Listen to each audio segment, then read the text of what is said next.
Okay, this is Michael, and this is the Lonesome Die channel. I've been wanting to do some more solo play. I haven't done a whole lot of solo play lately. It's been pretty busy with actual gaming, in person and online. But I had a little bit of a lull and had some days off and some time off, so I wanted to do a little dungeon procedural, so I figured I'd break out OSE, Old School Essentials, and play through some adventures.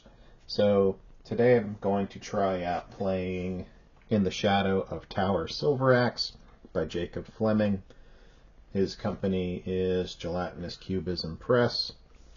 It's a quality book. If you want to hear a review, go watch Questing Beast's wonderful review of In the Shadow of the Tower Silveraxe, and you can learn more about that.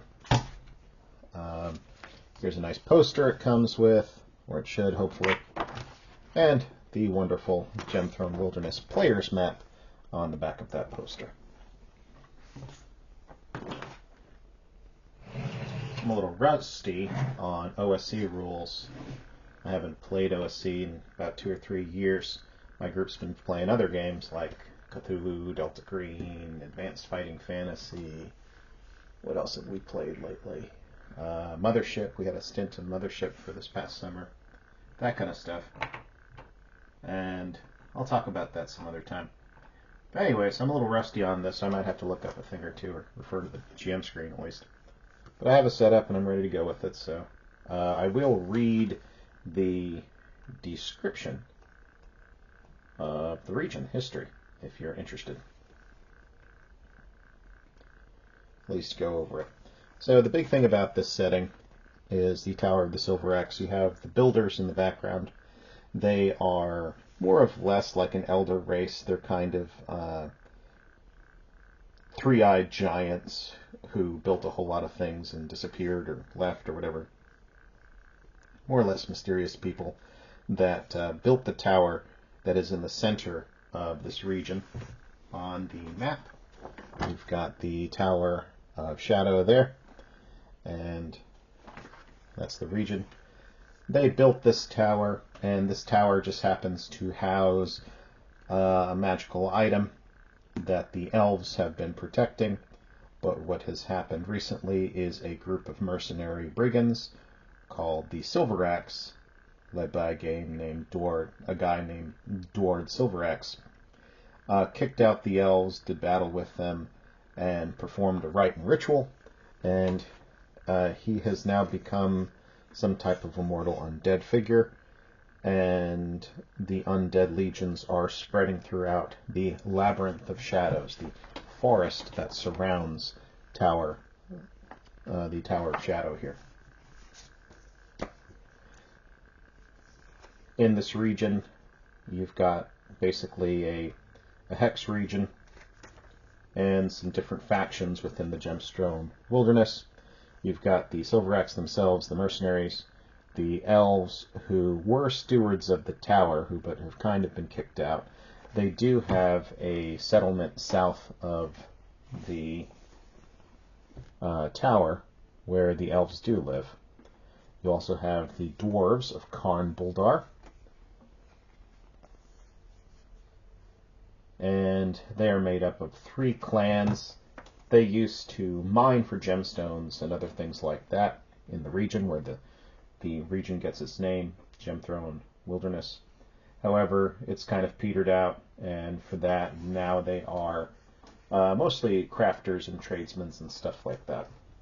In addition, to the west of the setting area is the Gulfek.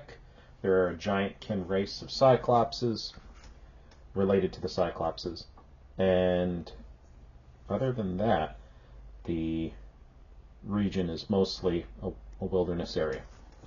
I rolled up some characters last night. I'll show them over here.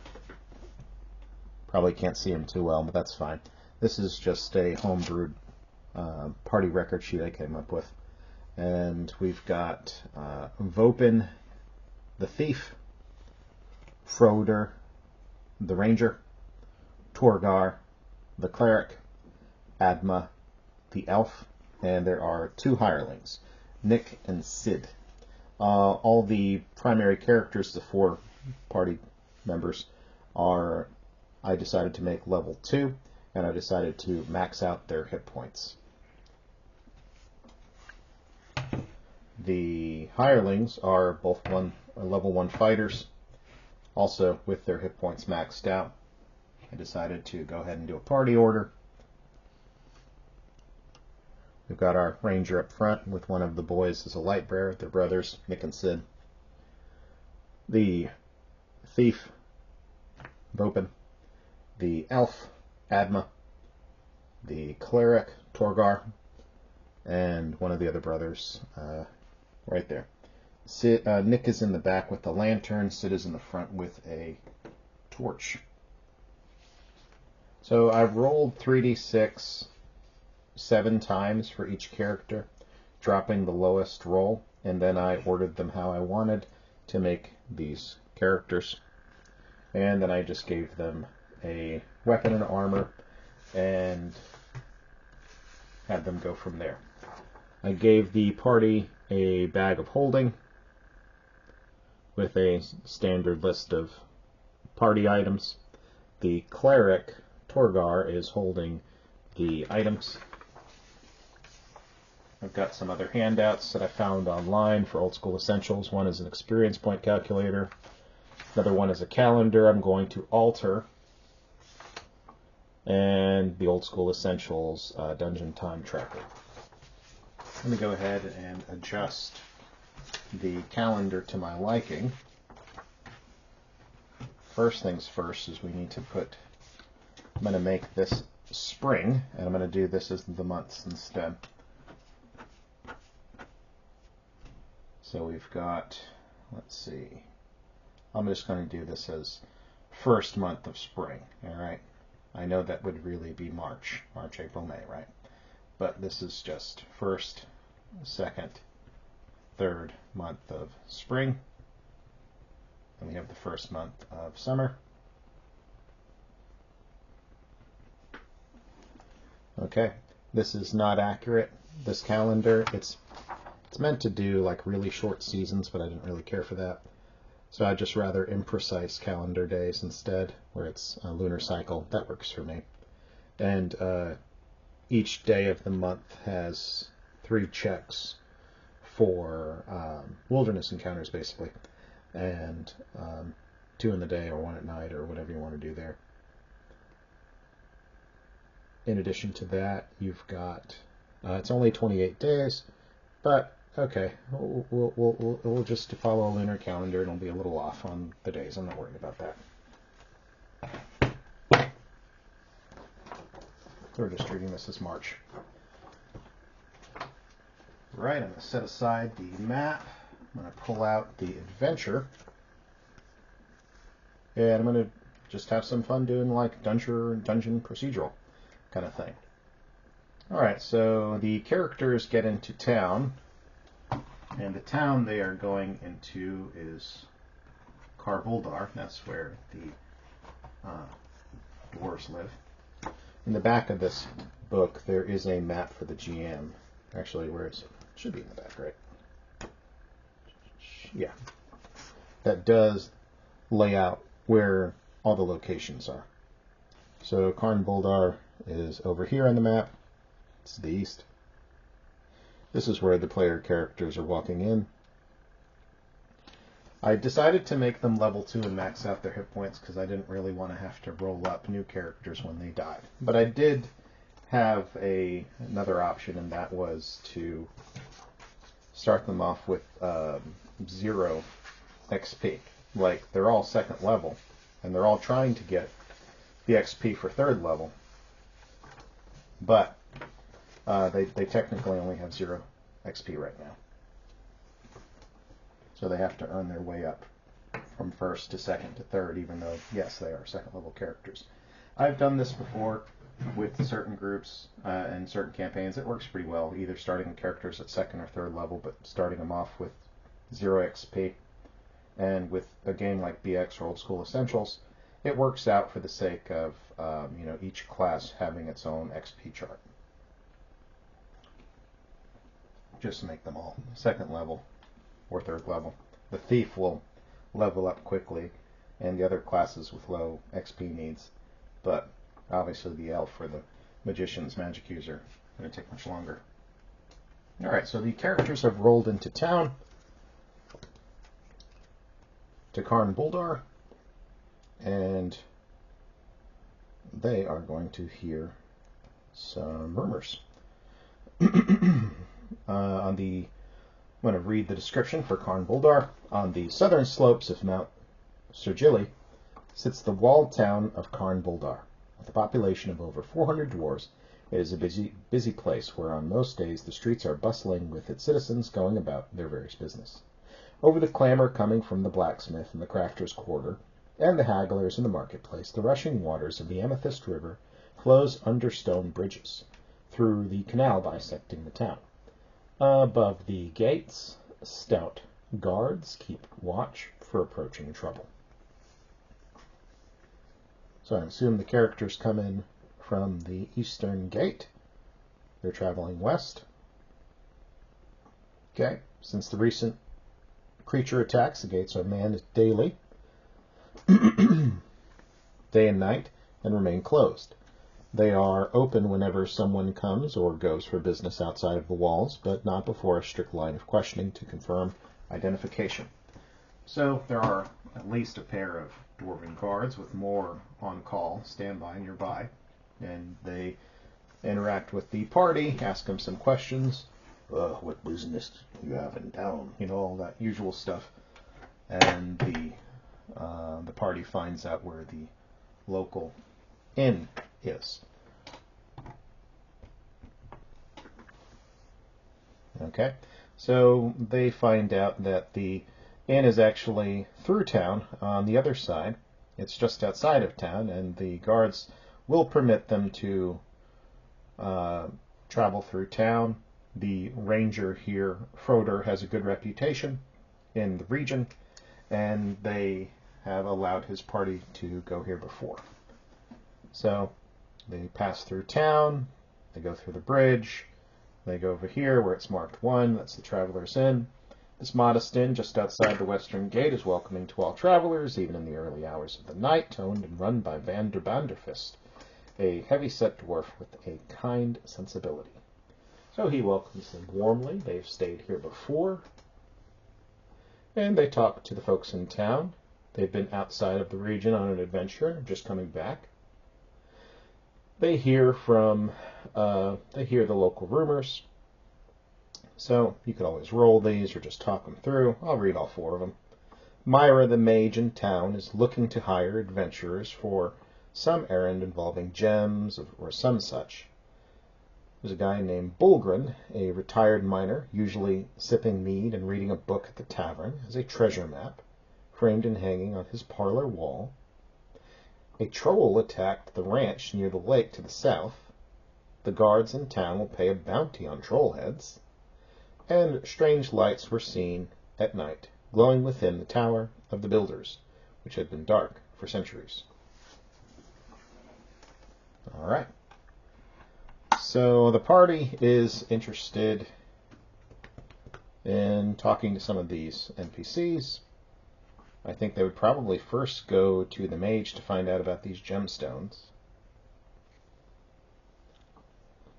So they'll go to the mage.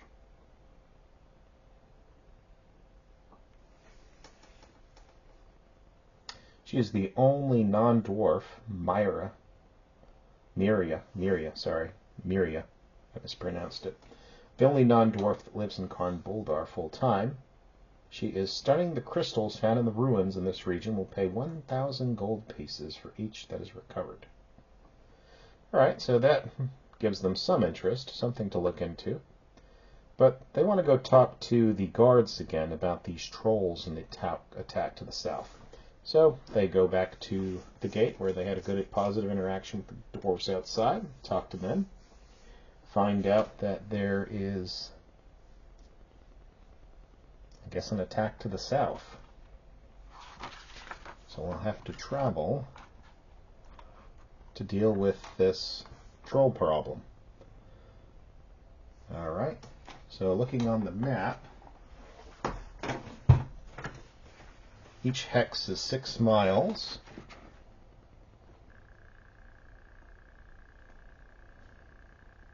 And the farm should be on C5. So the way you read this map is you look to the letter and then you look to the number, and it has to more or less match. So 5C, C is up there, 5 is over here. This is where the farm is going to be. Just double check that on the GM map. And yeah, it's just south of the lake. So to travel there, let's see, from Karn, Bular, they could probably look at the map and realize they could probably take this river downstream to the lake and go directly that way, or they could walk, whichever way they want to do. Okay. They're going to find out in town if anybody has a large rowboat for the 6 of them to fit in. I'm going to say that there is a even chance of this, 50-50, so 50% or less, yeah. No, nobody currently has a rowboat to borrow or for sale. They are currently in use or away. Okay, so instead, they are going to travel. So it's the maps are pretty good for doing the mileage. So 5.4 on this trail, 4.2 on this leg of it is 9.6 miles. 9.6 miles plus 2.5 is 10.1 plus 2 is 12.1. And so it's going to take probably a day's travel, because they should be able to go through more or less 3 hexes in a day, or 4, if they stay on the road. They have to get off-road for that last leg, so it'll probably just take a full day's travel. Alright, so let's look at the wilderness procedures. Party decides the course of the travel. We're going to go from west of Karn Bular. Follow that trail down to the Amethyst Lake Ranch.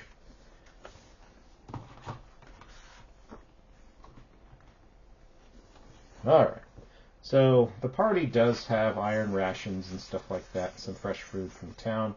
We're not going to worry about that.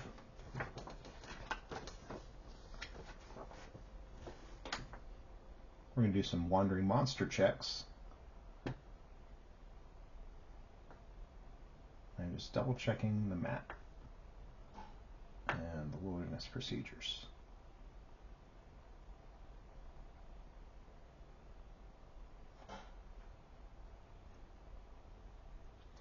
Alright, so there should be just a 1 in 6 chance, and then we're just going to check it twice. Okay? So, the first watch of the day, good. Second watch of the day, good.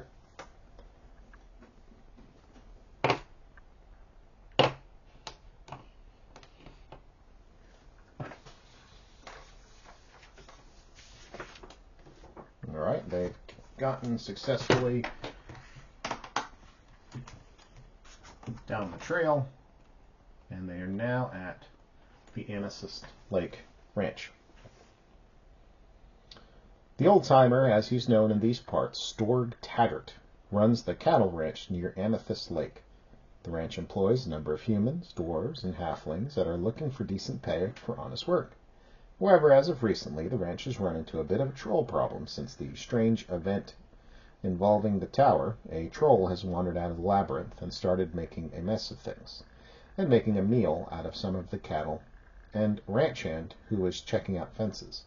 The scene the next morning was gruesome, and most of the employees left out of fear that the troll may soon turn on the ranch in search of a tastier dish. Only 2 have stayed, Cavan and Turvis, both of whom are quite worthless. but they're eager to impress Taggart. The buildings on the ranch are Taggart's home. The ranch hands lodgings and a large barn full of hay.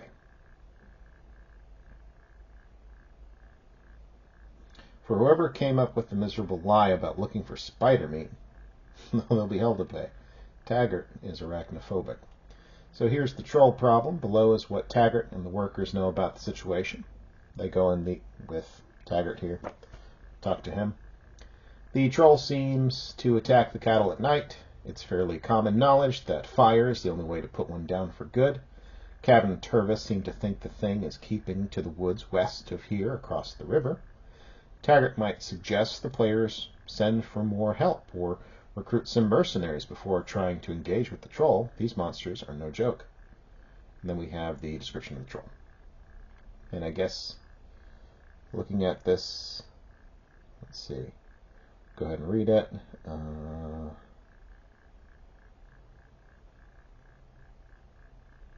The troll is indeed where the workers say, about 3.5 miles due west in the woods beyond the Amethyst River. Tracking the creature should not prove difficult. There are tracks that lead directly to where it lurks during the day. If they decide to wait for the creature to return, it will do so in the middle of the night and be looking for a fresh meal. The troll is an opportunist, so the cattle were the easiest option. But it would much prefer to get a hold of another human to eat. Reward for killing or driving off the troll. Taggart promises 2,000 gold pieces on completion. That is a ton. Okay. Surprised that that rate is that high. That's a lot of gold pieces for a single troll. As a farmer, can afford that. But anyways, let's see.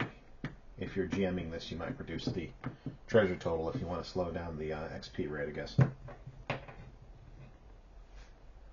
Alright, so the party decides it'd be best to track it down or to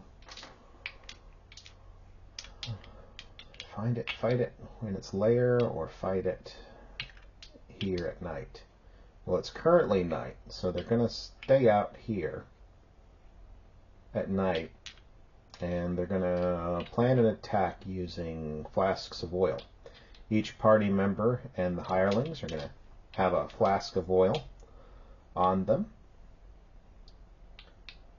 And let's see.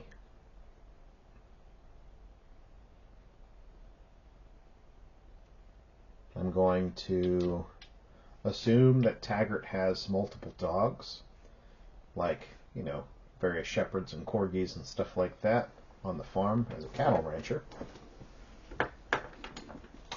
So that should be an early warning sign for the troll, that the troll would likely just ignore them and, you know, attack cattle or ranch hand. So what are they going to do? He's an opportunist, so they don't want to change anything too much. They're going to go back to the field where the troll struck, and I guess wait around there in a secured hiding spot. And when it comes to it, they will, you know, attack it as necessary, throw flasks of oil on it, and light them up. That's the plan.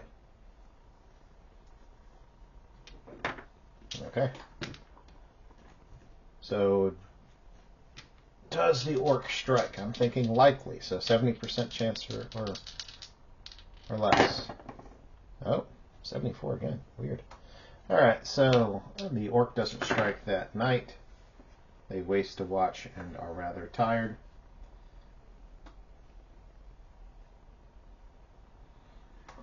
Okay, so instead, they sleep some during the day. You know, a short, 4 or 5 hours, something like that, towards dawn, when they realize the troll's not going to come. And they decide to instead track it down. So they are tracking it down. And we're going to have to use the Ranger's tracking ability. Classes.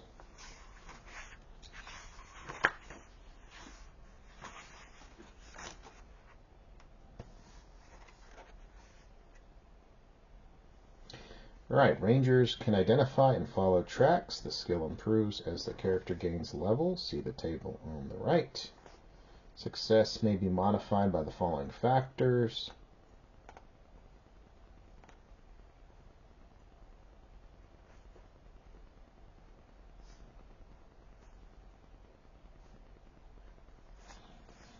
So our Ranger has a 30% chance. Let me write that down. Tracking. 30%.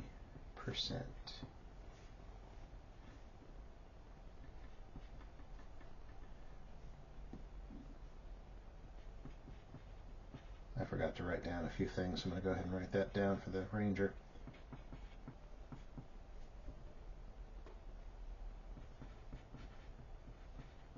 Writing down his stealth and his pursuit.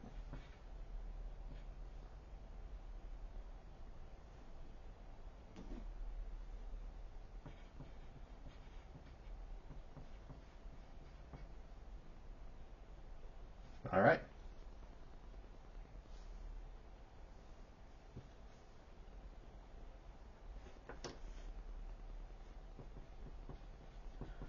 I'm going to write down a note for myself for the foraging and hunting too.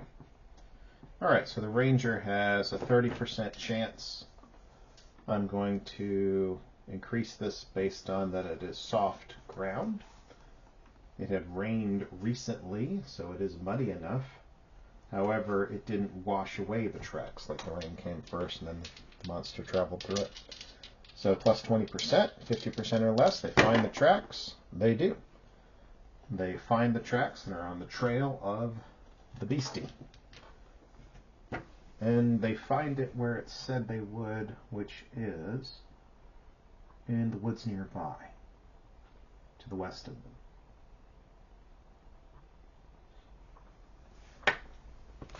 So I'm going to go ahead and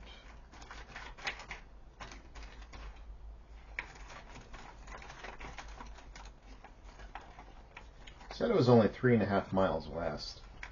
So it probably took him about a couple hours to get there, walking leisurely pace in armor.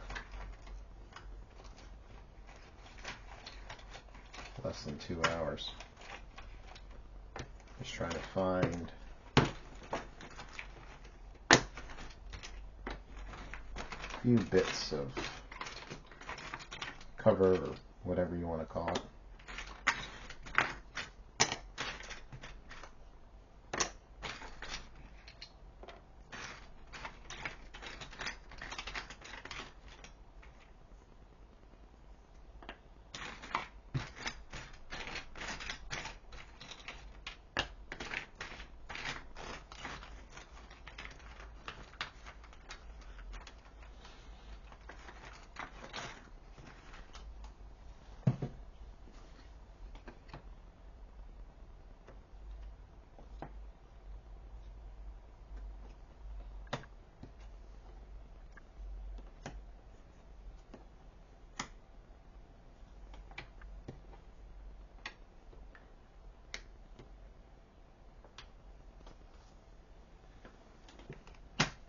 Right.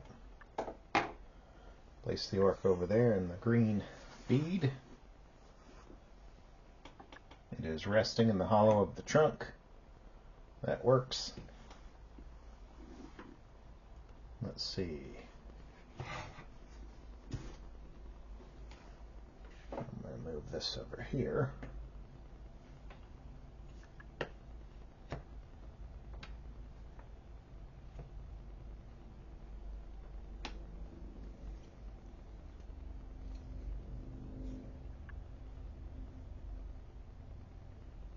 Okay, that looks good. Alright, the party is coming in from, let's say, the northeast. And they are going to send the rogue in first to see, because they haven't found it, and the elf to listen as well.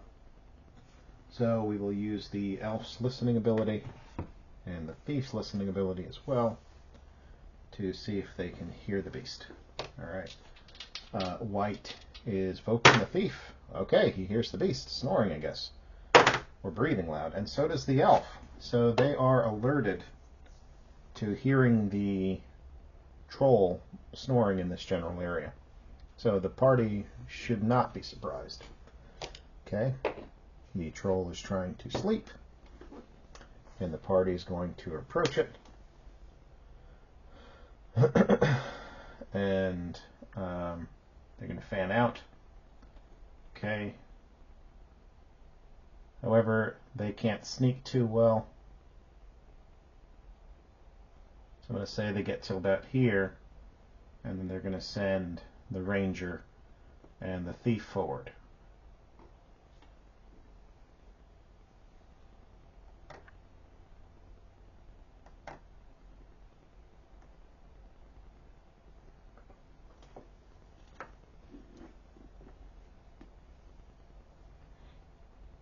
Okay, the ranger has a hiding ability or stealth ability on a 3 and 6 in the wilderness. So he is not silent. And what about the thief? His move silently is 25%. Neither one is quiet enough. They trigger something when they're moving. Step on a branch. The troll stops snoring, opens up, rolls up, looks around, and he sees humans and, an elf in his forest at his home, and he roars at them and comes pouring out of the fallen log. It's a large, empty, hollowed out log it's been sleeping in. Alright, we're going to do initiative. Neither party is surprised, so I'm not going to roll for surprised here. Instead, we are going to roll for initiative. The party is the white die. The black die is the opponent.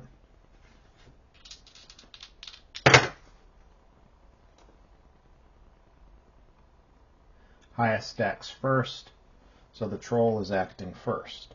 The troll comes out and sees this ranger, jumps out, and does his attack routine, which is Talon, Talon, Bite. The blue is Bite. Alright. The ranger's AC is 16. And the troll's attack should be a 6. So 9 and 13 both miss, but this over here, this 18, that's definitely going to hit. So the bite, the ranger is hit with a bite, which does a d10 damage. 6 points of damage to our ranger. His hit points go from 18 to 12. Okay. The party gets to go. Movement, melee, missile. No. Movement, missile, magic, melee. How's the order? Combat. Monster morale, movement, missile, magic, melee. So morale, movement, missile, magic, melee. Okay. So the party is pretty much content to where they want to be. The cleric is going to move forward. He is wearing chainmail, which reduces his movement to 20 feet as the base movement. If you run in this game, is it double? I'm looking for movement. Okay. Up to half encounter movement. You can do fighting withdrawal. Moving and attacking may be completed in a single round. Outside of melee, you can move up to your encounter movement rate.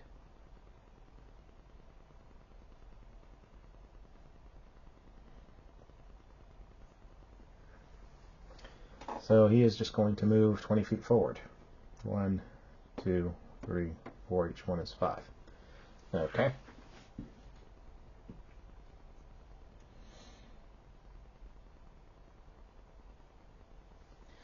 I'm going to say that the boys have spending this turn lighting their torches.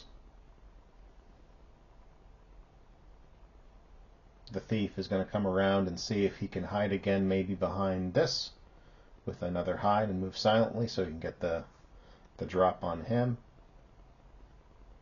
And the elf, did I ever choose spells for her? I don't think I did. Let's say she prepped Sleep and Magic Missile.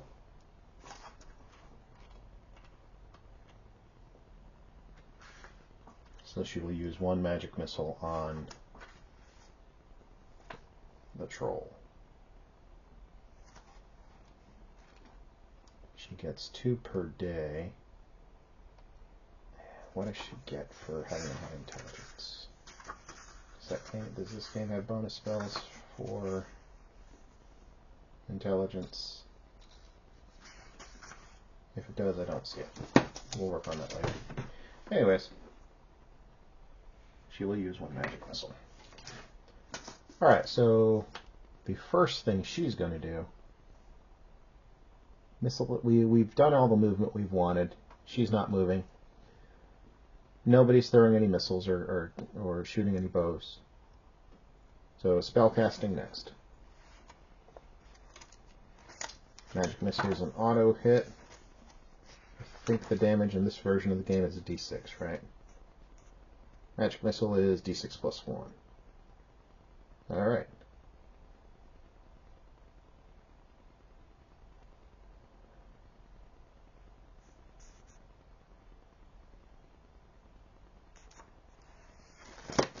Okay, d6 plus 1.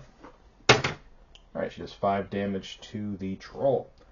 The troll takes a hit, has 30 hit points. So it is down from 30 to 25. Okay. There goes her 1 Magic Missile. Alright, next is melee. The ranger is going to swing his sword. 1d8 plus 2 for his strength bonus is a 21. That's definitely going to hit the troll with the AC of 15.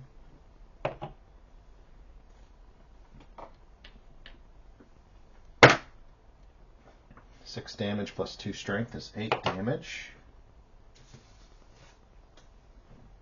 From 25 hit points to 17 hit points for the troll.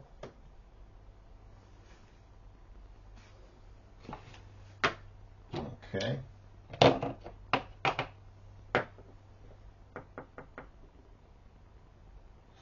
Now, what next? That was the melee for him, and nobody else can do melee. His movement I forgot to do is he's trying to sneak around. He's wearing leather. 1, 2, 3, 4, 5, 6. He's going to try to sneak up behind the troll. He gets another move silently check. 13, that should pass. His move silently is 25. So he did successfully sneak behind the troll for next turn, where he can hopefully land this backstab with the bonus hit. Alright, top of the new round. We'll do initiative.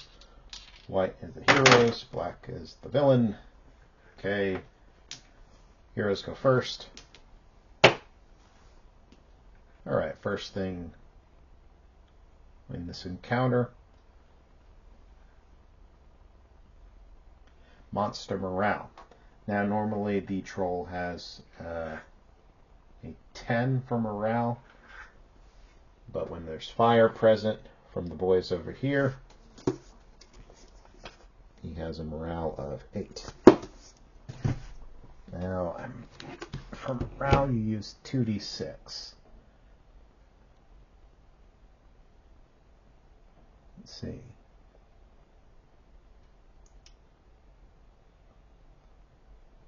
So if you roll higher than morale score, the monster surrenders or flees.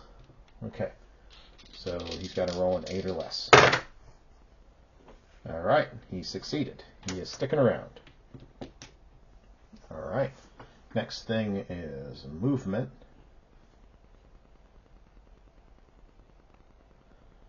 He's not moving. He is going to move and attack. The boys have successfully lit their torches. They've got their flasks of oil in the other hands, and they are moving in to throw it.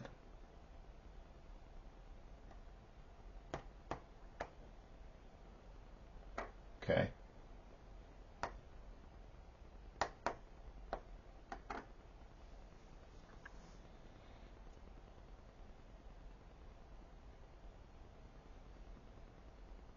The elf is going to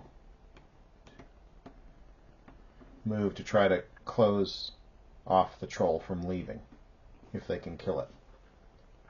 Okay, from here, it is movement, missiles, spellcasting, melee. So it's time for melee. Let's do the backstab for Vopin.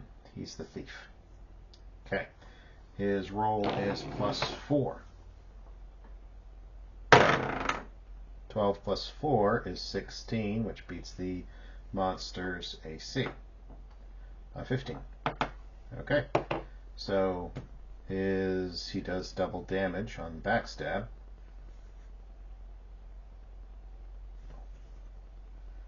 Did I never give this guy weapons? I thought I did. Leather armor. And thieves, can they have regular swords, or are they stuck to the short swords? Let's double check. Thieves.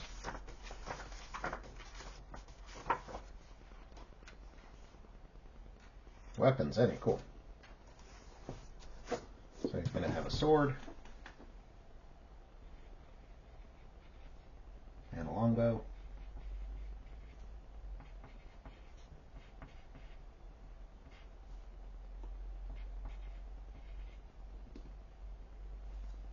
Alright, it does 1d8 and it does times 2. Wow! 8 times 2 is 16. Now, the troll. It doesn't say this on the encounter's description, but don't trolls regenerate? Shouldn't he have a little bit more hit points from last turn?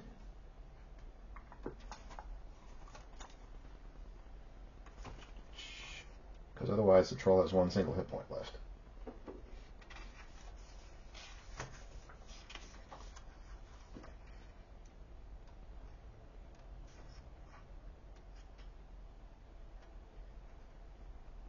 Regeneration. 3 rounds after being damaged, they start regaining 3 hit points per round, and severed limbs reattach. They return from the dead. If killed, regenerate and fight again in 2d6 rounds. However, they can't regenerate if fire is applied. Okay.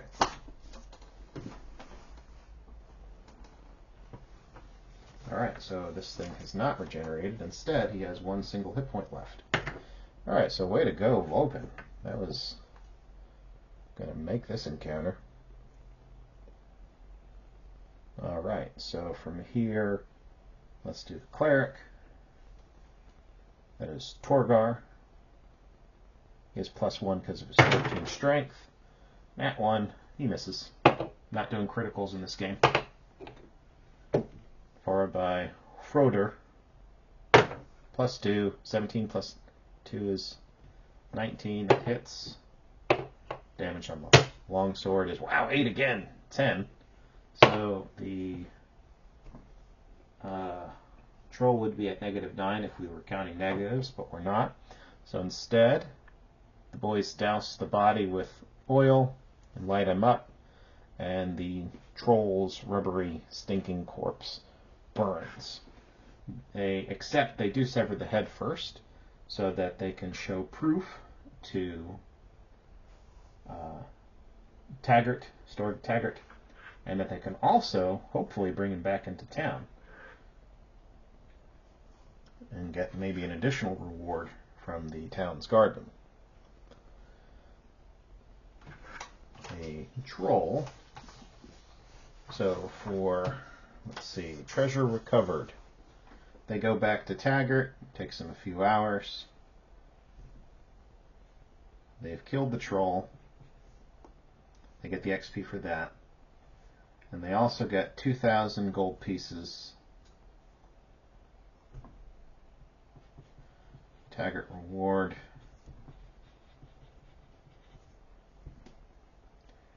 XP value is 2,000. How much is a troll worth for XP? It does not say in this book. Troll. XP is 650.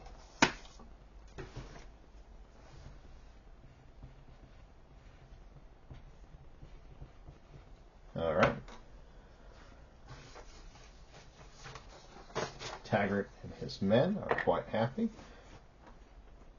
They will spread word, and Taggart says, I've got another job for you. He offers, if you're willing to, be capable group here. He tells them about this shrine of the lake. Taggart thankfully has some pitch as a farmer, so they pitch the troll's head, and they tar it up, throw it in this old canvas sack he had. So now they are carrying this troll head in a sack that's been pitched.